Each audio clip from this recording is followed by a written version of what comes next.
नमस्कार, मैं रजनीश मिश्रा यूट्यूब के चैनल गर्गवंश पर आपका स्वागत है। मित्रों, अगर हमारे चैनल को अभी तक सब्सक्राइब नहीं किया है तो इसको सब्सक्राइब कर लीजिए, जिससे हम आपको ऐतिहासिक जानकारी देते रहें और आपको अच्छा लगे। तो मित्रों, हमने चर्चा किया था कि धर्मराज सिंह जी शहीद हो जाते हैं पिछले भाग में। आज हम बताएंगे कि अमोढ़ा राज में ब्रिटिश हुकूमत का जो बर्बरता पूर्वक कार्य था वो किस प्रकार से क्या होता है। तो मित्रों, धर्मराज सिंह जी जैसे कि हमने बताया कि शहीद हो जाते हैं। उनके बाद कर्नल हरवेगफोर्ड की हत्या कर देते हैं धर्मराज सिंह, और रानी तलाश कुंवर के मृत्यु के पश्चात अमोढ़ा राज की जनता में ब्रिटिश हुकूमत के खिलाफ एक सुनामी उठती है, विद्रोह का जनाक्रोश फैल जाता है। और ब्रिटिश हुकूमत इस जनाक्रोश को समाप्त करने के लिए एक अंग्रेजी शासक के सैन्य शक्तियों के एक ब्रिगेडियर हुआ करते थे उस समय, ब्रिगेडियर फ्रैंक के नेतृत्व में 14,000 सैनिक अमोढ़ा राज्य में उतार दिए जाते हैं। और फिर स्वतंत्रता संग्राम सेनानियों और अंग्रेजों के सैनिकों के मध्य युद्ध जारी हो जाता है, जो काफी लंबे समय तक चलता रहता है, जिसमें स्वतंत्रता संग्राम सेनानियों के द्वारा 500 से ज्यादा अंग्रेज सैनिकों को मौत के घाट उतार दिया जाता है।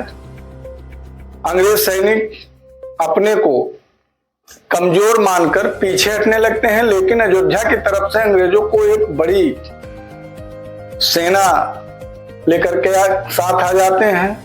और स्थानीय लोगों, कुछ स्थानीय गद्दार टाइप के लोगों का भी साथ अंग्रेजों को, मोहम्मद हसन नामक व्यक्ति भी मिल जाता है अंग्रेजों के साथ। पद और धन की लोलुपता या लालच में अंग्रेजों का वो साथ देता है, जिससे अमोढ़ा राज के धन, वैभव और संपन्नता की लूट कर अमोढ़ा राज को हानि पहुंचाते हैं। फिर भी आजादी के दीवानों को अमोढ़ा राज को आजाद कराने की दीवानगी सर पर परवान चढ़ी रहती है। वो किंचित भी नहीं भयभीत होते हैं, जरा सा भी नहीं सहमते हैं कि इतने भारी मात्रा में पीपल के पेड़ पर स्वतंत्रता संग्राम सेनानियों को जबरदस्ती पकड़ कर फांसी दे दी जाती थी। उनकी लाशों को उस पर लटकाया जाता था, छोड़ दिया जाता था। वो उसी पे तरह तरह से सड़ गल जाते थे, सूख कर एकदम, आप समझ लीजिए बर्बरता की एक हद होती है, वो हद सारी अंग्रेज पार कर जाते हैं। इसी क्रम में उनमें से कुछ आजादी के मतवालों, जिसमें स्वतंत्रता संग्राम सेनानी शहीद श्री इंद्रासन सिंह जी, जो कि सैनिक ग्राम पचवस के निवासी थे, जो सविनय अवज्ञा आंदोलन में भी भाग लेते हैं, जिसको अंग्रेजों द्वारा 6 माह की सजा बस्ती जेल में सन 1932 में काटनी पड़ती है। और सजा काट कर जेल से रिहाई के बाद वो ये नहीं है कि वो डर जाते हैं, वो पुनः व्यक्तिगत सत्याग्रह आंदोलन में भाग लेते हैं और पुनः उनको अंग्रेजों के सैनिक पकड़कर बस्ती जेल में डाल देते हैं। सन 1941 का वाकया है।